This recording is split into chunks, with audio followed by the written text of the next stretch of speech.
Welcome to Comedy on Cobblestone, the legendary comedy club where many careers have been born.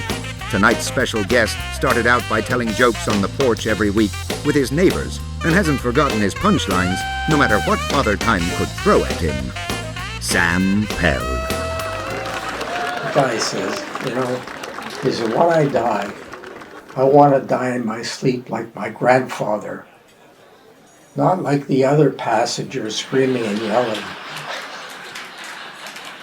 So this couple gets married and their wedding night, and he started to get undressed and takes off his trousers, and she looks at his knees. She says, "Oh, that's terrible. What's wrong with your knees? They're so disfigured." He said, "Well, when I was a young kid," he says, "I got this terrible disease in my knees. It's called the Kneasles." So he says, "Okay. That's the way it is. It's terrible." So he takes off his shoes and socks, and his toes are all deformed. She says, "What happened to your toes?"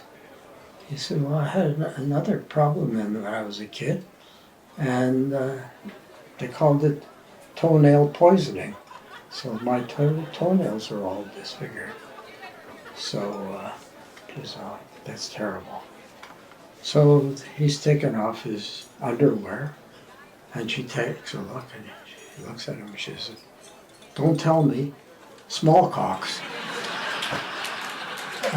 Two guys meet, they haven't seen each other for a while, and one guy has a black eye. His friend says to him, "How'd you get a black eye?" He says, "I got it in church." He says, "In church? How could I possibly get a black eye in church?" He says, "Well, I went to church. It was kind of a warm day. And at the end of the service, a woman in front of me stood up, and her skirt was caught in the cheeks of her bum. And," he says, "it bothered me. I don't like this. I was embarrassed for her. I didn't like seeing things like that. So I reached over and I gently pulled out her skirt. And she turned around and she socked me in the eye." So his friend says, "Well, that'll teach you a lesson to mind your own business and leave things the way you find them." Guy says, "That's good advice. I'll remember. Leave things the way you find them." A couple of weeks go by and they run into each other again. And this time the guy has two black eyes. He looks at him and says, "How'd you get two black eyes?" He says, "Well, I got it in church." He says, "In church again?" He says, "Yeah, what's going on?" He says, "Well," he says, "I went to church with my brother. And we were sitting right behind that same lady. And after the service, when she stood up, again, the skirt was caught in the cheeks of her bum. And my brother, he's just like me. So he leaned over and he pulled out the skirt. And I remembered what you told me about leaving things the way you find them, so I pushed it right back in." Kind of a joke you sort of have to visualize, but this guy goes out and he buys a used motorcycle, and it's in immaculate condition. Never seen anything like it. It's 4 years old, perfect condition. So he says to the guy, "How do you keep it in such good condition?" He says, "Well, if I see it's going to rain, I keep a tube of Vaseline in my pocket, and if I see it's going to rain, I rub it all over the motorcycle and keeps it from getting rusty." I said, "That's a great idea." So he goes out, he buys the motorcycle, he goes out and buys a tube of Vaseline. So he's got this girlfriend, and she invites him over for dinner. First time he's been in the house, he comes in the house, and there's dishes everywhere on the floor. I said, "What's this all about?" She says, "We have this thing in the family that whoever speaks first at dinner has to do all the dishes. And so far, nobody has done anything." So, guys, okay, if that's the rule, I'll abide. So he goes in, they have dinner, and he's looking around, he says, "Gee, girl is really cute, but if nobody can say anything, I'll have, he's help. So he goes over, picks her up, and puts her on the table, and he has sex with her, and nobody says a word. He sits down again, looks around, nobody's saying anything. So he's looking around, sees the mother. The mother's cute too. So he goes over and doesn't say. Same with the mother. So they're sitting eating after a while, and he happens to look out the window, and it's starting to rain. And he remembers about the Vaseline. So he hops up from his chair and he pulls out the Vaseline. And the father says, no, I'll do the dishes. So there's a blonde, and she's caught speeding.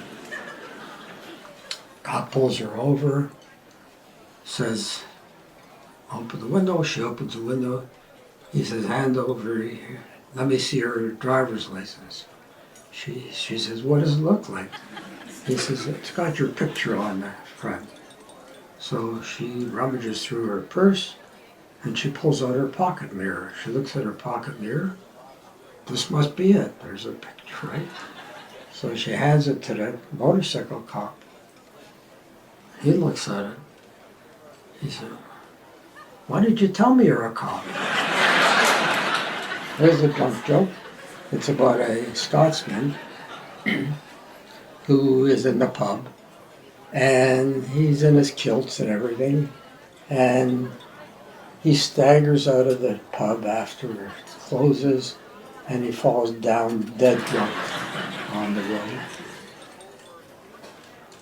And two young girls are walking by, and they see this drunk lying there in his kilt, and one of them says to the other, do you ever wonder if these guys wear any underwear under their kilts, anything?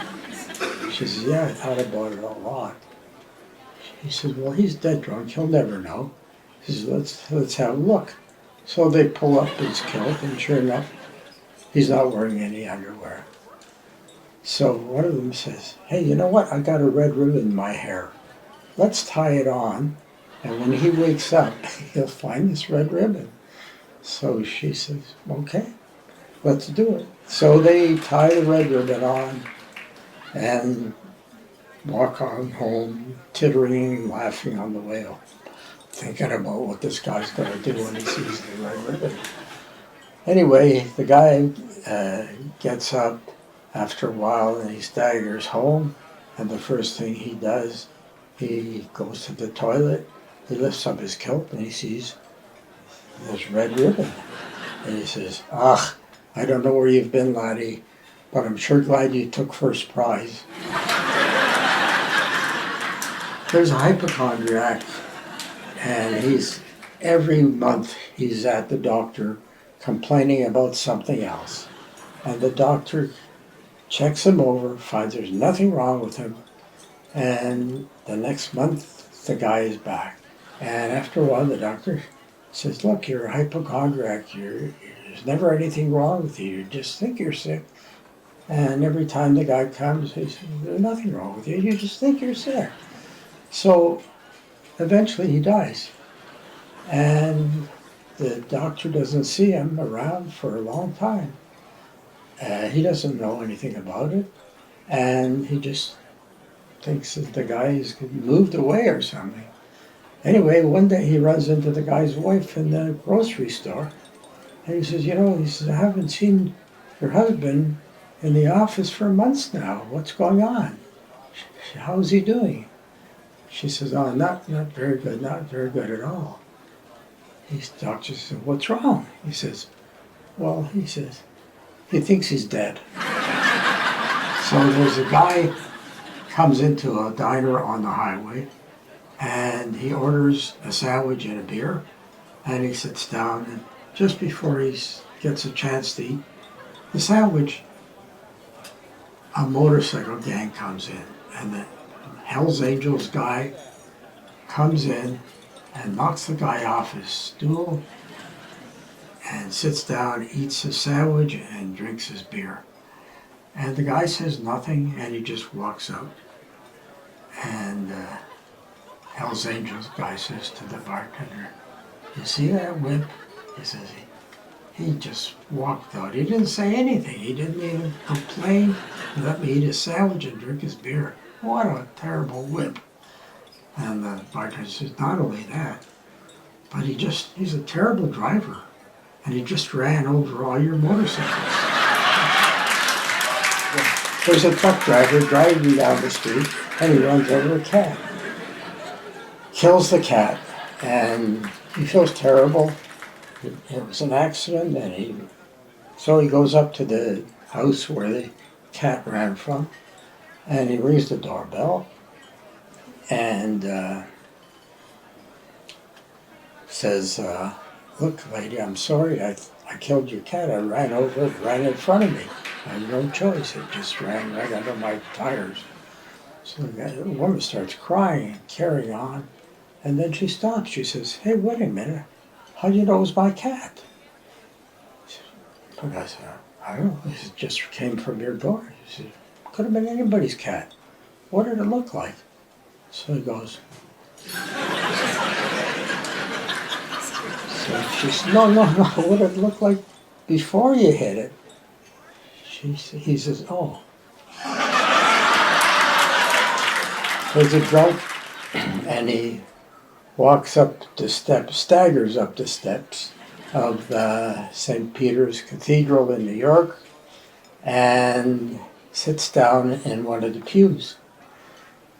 And as it happens, there's a priest in the confessional, and the confessional is where he's at. And the next one over is the priest. So the drunk sits down there, and the priest hears nothing. He hears nothing. He knows there's somebody in there, but he can't hear anything. So he raps on the partition, and the drunk says, "No use knocking, buddy. There's no toilet paper in here either." So this is a story about a funeral, and it's in a church. And after the funeral, the pallbearers carry the coffin out, and as it has to go by this corner, and as it goes by the corner, the lid flaps open because it hits the corner, and the lid flaps open, and the guy wakes up and sits up in the thing, and he lives for another 10 years, and then he dies again. So they take him back to the same church, and they have the service, and the pallbearers are carrying the guy out, and they come to that corner again, and the lady says, "Watch out for the corner." So Moses and Jesus are up in heaven, and Jesus one day says to Moses, "I've been looking down on earth, and I've been watching this game of golf, and it's so interesting. I'd love to be able to play. But I don't know how are we going to do?" So Moses says, "Well, I have an idea. Let's dress normally like normal humans, like in golf outfits, and we'll go down and we'll play a round. We'll play one round or two of golf, but we'll go really early in the morning." So they come down to earth 4 o'clock in the morning, and they're playing golf. And they get to this water hazard where they have to hit the ball over a water pond. And Jesus puts his pin down and puts the ball down, and he picks up his 9-iron. And Moses says, "You can't hit across that pond with a 9-iron. It's too far." He says, "You need at least a 3 or a 4 or 5. He says, "I saw Tiger Woods do this one time, and he had a 9-iron in his hand. He used a 9-iron, and he got it over." He says, "If Tiger Woods can do it, I can do it." So Moses says, "Go ahead." So he hits the ball, and kerplunk, it goes in the water. So Moses says, you see, I told you couldn't do it. Jesus just shrugs his shoulder. So Moses said, I'll get the ball for you. So he puts his putter over the water, and the water's part, and he walks over to where the golf ball is, and he picks it up and he brings it back to Jesus. And Jesus tees up again, and again he picks up his 9-iron. And goes, come on, it's getting late. So, well, Jesus, I got to do this. I saw Tiger Woods do it, I can do it.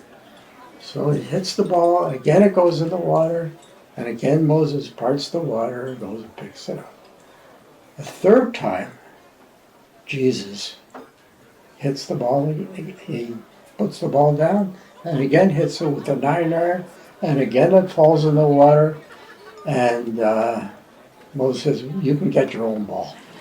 So Jesus says, okay. So he walks on the water. He walks over to where the ball is, and he puts his hand in the water, and the ball is rising up to his hand. In the meantime, there's an early morning golfer coming around the corner, and he sees Jesus walking on the water. And he goes running over to Moses, and he says, look at that crazy guy walking on the water. Who does he think he is, Jesus Christ? And Moses says, no, he thinks he's Tiger Woods. There's a Texan, and he's visiting his friend in London. And his friend takes him all over. And his eyes are popping out everywhere he looks.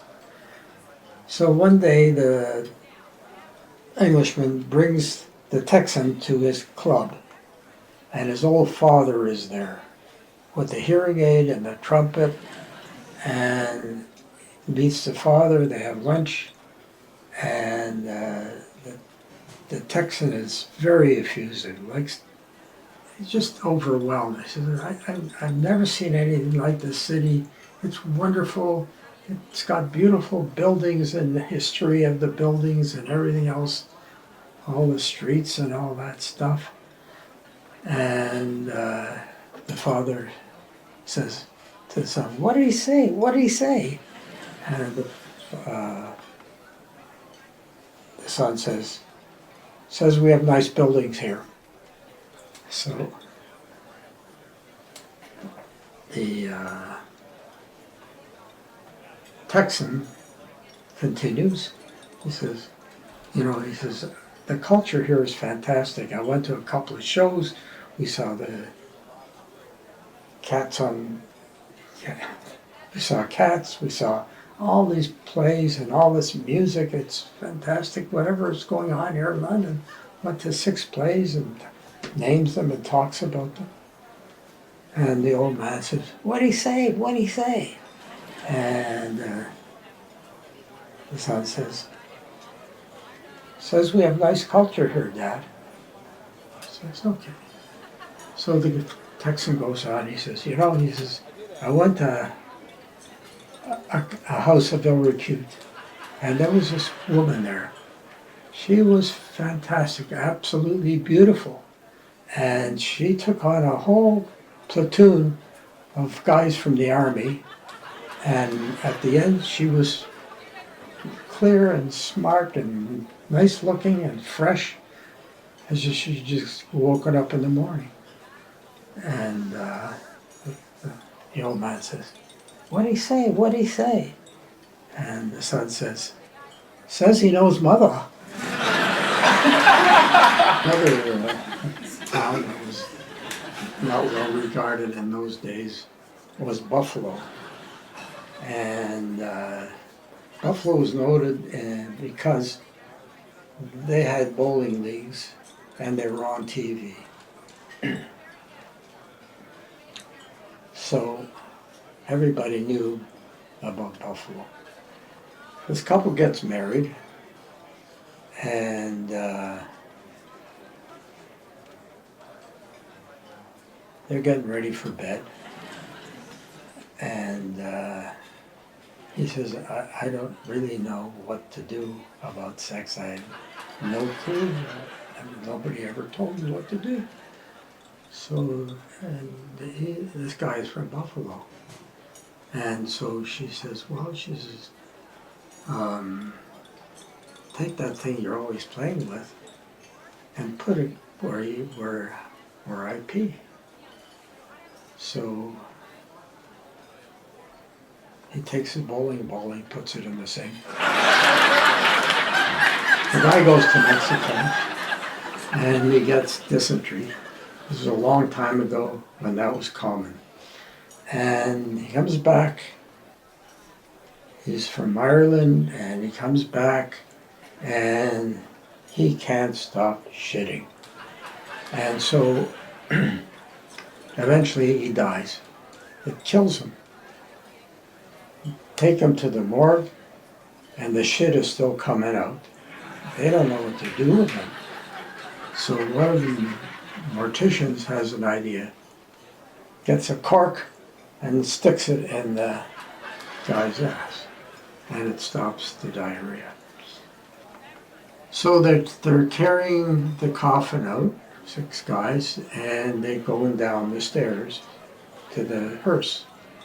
And the coffin slips, and then the guy staggers, and the cork pops out, and the coffin opens up, and the shit is coming out, and it pours all over the front guy, you see. And he takes the coffin and he throws it on the ground. And the priest comes over and he says, well, you can't do that. That's a terrible sin. You can't throw a coffin on the ground. So the guy said, never mind, he says. If he can shit, he can walk. 2 guys meet at a train station here in Toronto, and one guy says, where are you going? He says, well, I'm going up to Sudbury. He says, Sudbury? He says, wow. He says, nothing up there but prostitutes and hockey players. I said, what are you going up for? He says, I'm going up to visit my mother. He says, oh. He says, well, he says, what position does she play? There's a guy who's got this cat. He loves his cat. But he's got to go away on vacation for 2 weeks, 3 weeks. He doesn't even know. And so he goes to his best friend. And he says, look, I have a problem. I got to go away for a couple of weeks. Could you look after my cat for me? And I said, sure, no problem. Just tell me what to feed it and what time and all that stuff. So he gives him all the information. And off he goes to Europe. Every once in a while he calls back home. Are things back home? Everything's fine, your mother's fine. And this goes on for a while. And one day the guy calls and he phones and he says to his friend, are things back home? And his friend says, no, not so good. He says, what's wrong? He says, I'm sorry to have to tell you this, but your cat died. Well, the guy hangs up the phone, he starts crying. He cries for 2 days, he's so upset. And finally he comes to himself and he calls his friend back and he says, look, I'm sorry I broke down like that, but he says, such a shock to me. And I love that cat, it was my whole life. So the guy said, I'm sorry, but your cat died. He says, well, maybe you could have broken it to me a little more gently. He says, how do you mean? He says, well, you could have said when I phoned, your cat got on the roof and injured its paw. The next time, a few days later, the paw got infected, and a day later, I took the cat to the vet, and then downhill from there, and finally the cat died. He says, that way I could have assimilated the death a little easier. So the guy says, you know, you're absolutely right, it never even crossed my mind, I'm sorry. The guy said, never mind, it's fine. So a few more weeks go by and he keeps calling at home. How are things back home? I'm fine, fine. One time he calls back home and he says, how are things back home? And his friend says, not so good. He says, well, what's wrong? He says, your mother got out on the roof. There's a family in the Nudist colony. And one day little Jimmy comes in And he says to the mother, Mom, how come some men have big penises and some have small penises? I don't understand it. So the mother says, well, she said, doesn't know what to say. So she says, well, you know, the guys with the big penises are dumb, and the guys with little penises are smart, like her husband. Okay? So the kid says, oh, that's what it is. He goes running out again, and a little while later, he comes back. And he says, Mom, you know, he says, I saw Dad, and he was talking to that blonde girl down the street. And the longer he talked to her, the dumber he got. But she pulled him into the bushes, and she sure smartened him up in a hurry.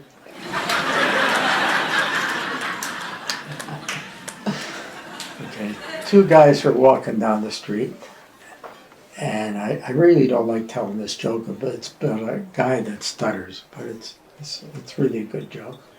So there's a guy who's got a terrible stutter, and he's walking with his friend down the street. And as they're walking, the guy that stutters says, say, did you see that beautiful? And he can't get the words out. And the guy says, I saw it. So they're walking a little further, and he says, well, the stuttering guy says, wow, did you see that Cadillac going around the corner?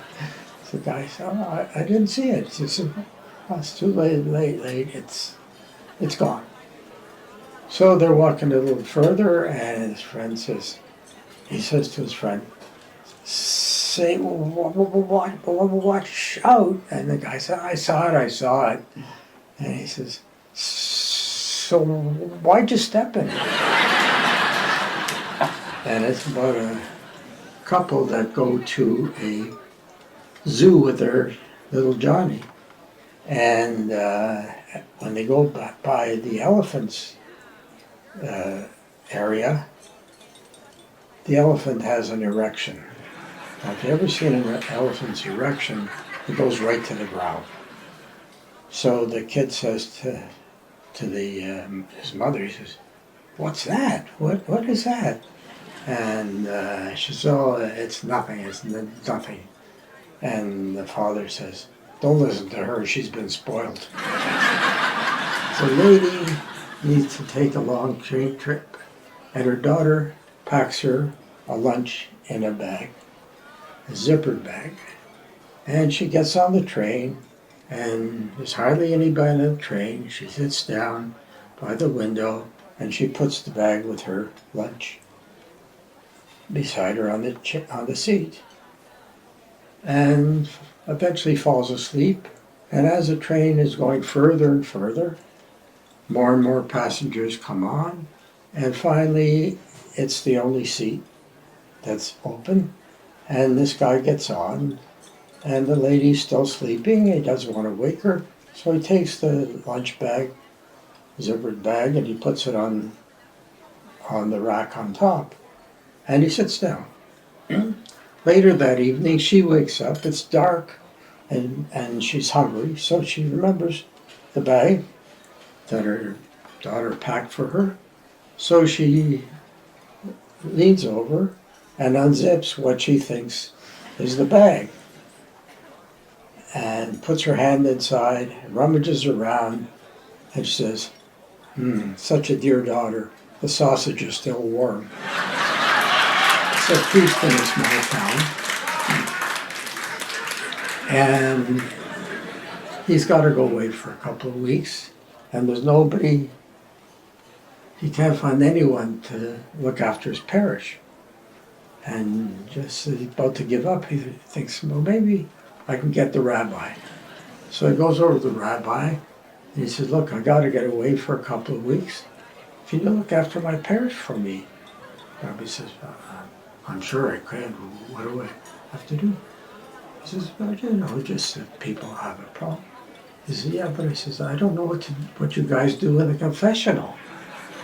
So the priest says, that's no problem. He says, come in this afternoon and you'll sit with me and you'll see what goes on. So it goes. So the rabbi and he are sitting in the confessional booth, and a lady comes in, and the priest says, what is it, my dear? And she says, Father, I have sinned. And the priest says, what is it? She says, I slept with 2 men. The priest says, well, he says, say 20 Hail Marys and put $1 in the collection box. So she goes away. Another lady comes in, and he says, what is it? The woman says, I slept with 2 men. And the priest says, well, say 20 Hail Marys and put $1 in the collection box. So the rabbi says, you know what, I think I got it. So the priest said, well, let's change places and you'll take the next confession. So a woman comes in and she says, Father, I have sinned. And he says, what is it? The rabbi says, what is it? And she says, I slept with 1 man. The rabbi says, well, go sleep with another one. They're 2 for $1. This has been Comedy on Cobblestone with special guest Sam Pell. Thanks for watching and have a wonderful night.